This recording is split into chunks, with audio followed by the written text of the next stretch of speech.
Tu m'écouteras toujours, tu es mon Dieu, tu prendras soin de moi, tu m'écouteras toujours, toi que j'aime, tu prendras soin de moi, tu m'écouteras toujours, toi le roi des rois, tu prendras soin de moi. Même à l'impasse, je passe, tu prendras soin de moi. Même à l'impasse, je passe, tu prendras soin de moi. Tu m'écouteras toujours, mon Dieu, tu prendras soin de moi. Tu m'écouteras toujours, toi, mon Dieu, tu prendras soin de moi. Tu m'écouteras toujours, Jésus-Christ, tu prendras soin de moi. Tu m'écouteras toujours, oui, Esprit de Dieu, tu prendras soin de moi. Tu m'écouteras toujours, toi, mon Dieu, tu prendras soin de moi. Même à l'impasse, je passe, tu prendras soin de moi. Même à l'impasse, je passe, tu prendras soin de moi. Même à l'impasse, je passe, tu prendras soin de moi. Une belle chose que la Bible nous apprend, c'est l'Éternel est mon berger et je ne manquerai de rien. C'est là une belle chose en effet que de ne rien manquer dans la vie. Mais dans le même temps, c'est aussi une interrogation. Comment je peux ne rien manquer dans la vie, dans la mesure où du matin jusqu'au soir, les besoins sont là. Tous les besoins alimentaires, les besoins financiers, les besoins affectifs, les besoins intellectuels.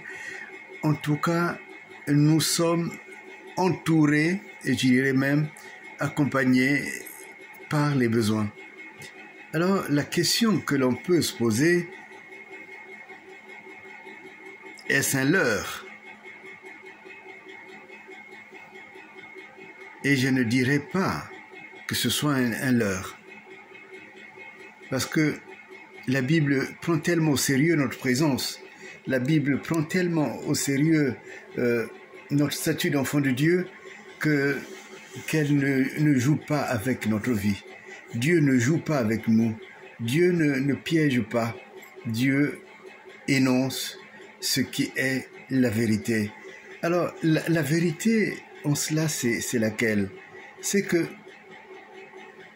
en cherchant dans la Bible, nous arrivons à comprendre peut-être le sens de cette phrase qui est la clé même de la vie de tous les jours. Il s'agit de Matthieu. Dans Matthieu, étant entendu que je ne manquerai de rien, c'est le psaume 23, verset 1.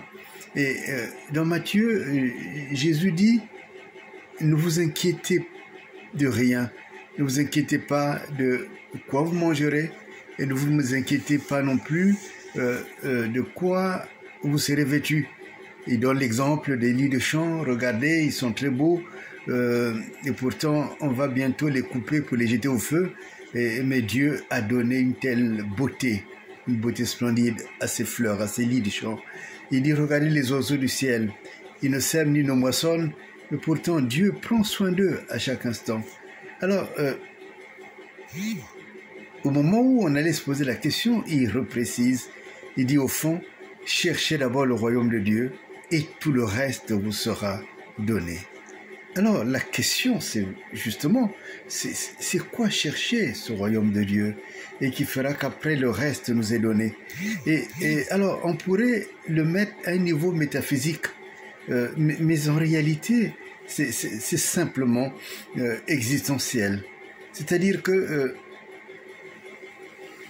la question clé, est-ce que l'homme a déjà vécu sur la terre l'expérience dont parle Jésus? Cherche le royaume et le reste est donné. Oui, cette expérience a été vécue quand on regarde ce qui s'est passé du temps de ce qu'on appelle le jardin d'Éden.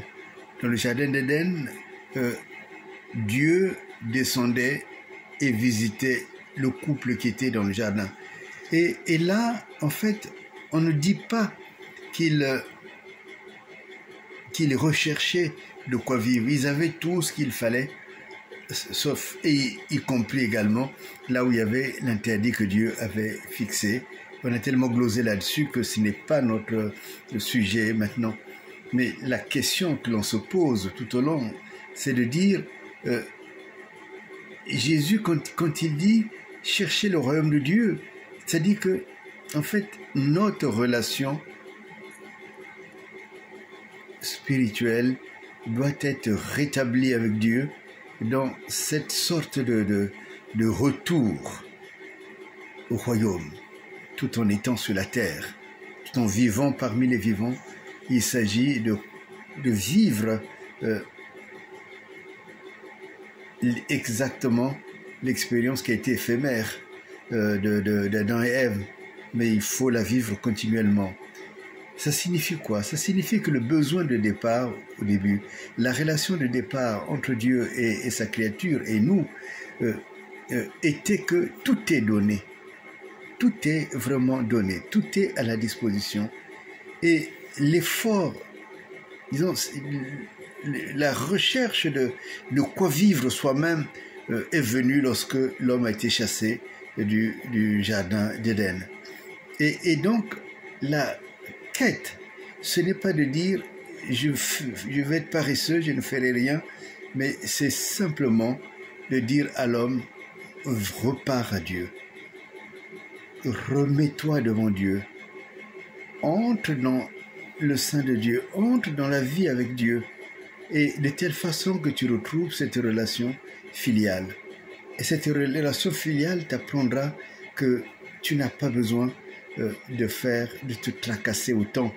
Regardez les gens qui passent leur temps à courir derrière l'argent, à faire en sorte qu'ils en meurent en définitive, de tension, de pression, de tout ce que vous voulez, mais tout sauf la réalité de la paix. C'est des personnes qui n'ont aucune paix et qui vivent toujours dans le stress. Et Jésus dit, ça c'est chercher maman, c'est se donner à maman. Mais si tu te donnes à Dieu, Dieu te fait revivre l'expérience, qui est l'expérience au fond de tous les temps de la gratuité du don de Dieu. Dieu te donnera ce que ton cœur désire. Les psaumes aussi ont repris, c'est la fête de l'Éternel tes délices, il te donnera ce que ton cœur désire. Et donc, garde cela en toi, sois dans cette dimension et ne te détruis pas, à chercher indéfiniment, mais il faut toujours te renouveler dans la relation d'amour avec Dieu. Alors, tu auras ce que ton cœur désire. Nous reviendrons sans doute sur ce thème parce que c'est une expérience qui est très belle et que personnellement, je suis en train de vivre et de me laisser enseigner par l'Esprit de Dieu.